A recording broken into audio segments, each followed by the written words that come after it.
Hi all welcome to football arena. വളരെ അപൂർവമായി കൊണ്ട് മാത്രമാണ് ബ്രസീലിയൻ ദേശീയ ടീം ഒരു വിദേശ പരിശീലകനെ നിയമിക്കാറുള്ളത്. അത്തരത്തിലുള്ള ഒരു അപൂർവമായ സമയത്തിലൂടെയാണ് നമ്മളിപ്പോൾ കടന്നു പോയിക്കൊണ്ടിരിക്കുന്നത്. ബ്രസീലിയൻ ദേശീയ ടീമിന്റെ പരിശീലകനായിക്കൊണ്ട് ഇറ്റാലിയൻ പരിശീലകനായ കാർലോ ആഞ്ചലോട്ടി എത്തിയിട്ടുണ്ട്. അതുമായി ബന്ധപ്പെട്ട ചർച്ചകളും അഭിപ്രായങ്ങളുമാണ് ബ്രസീലിയൻ ഫുട്ബോൾ ലോകത്ത് ഇപ്പോൾ ഏറ്റവും കൂടുതൽ സംസാരിക്കപ്പെടുന്നത്.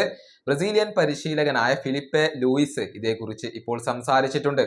നമുക്കറിയാം, ബ്രസീലിയൻ ദേശീയ ടീമിന്റെ പരിശീലക സ്ഥാനത്തേക്ക് പരിഗണിക്കപ്പെട്ട പരിശീലകനാണ് ഫിലിപ്പെ ലൂയിസ്. പക്ഷെ ആ ഒരു ക്ഷണം അദ്ദേഹം നിരസിക്കുകയാണ് ചെയ്തിട്ടുള്ളത്.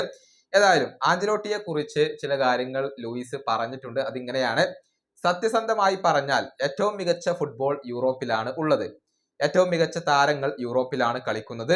ഏറ്റവും മികച്ച പരിശീലകരും അവിടെ തന്നെയാണ് ഉള്ളത്. നമുക്ക് അവരിൽ നിന്നും ഒരുപാട് കാര്യങ്ങൾ പഠിക്കാനുണ്ട്. അതുകൊണ്ട് തന്നെ ഈ പരിശീലകന്റെ സൈനിങ് അതൊരു നല്ല കാര്യമാണ്. ഒരുപാട് കാര്യങ്ങൾ അദ്ദേഹം നമ്മെ പഠിപ്പിച്ചു തരും.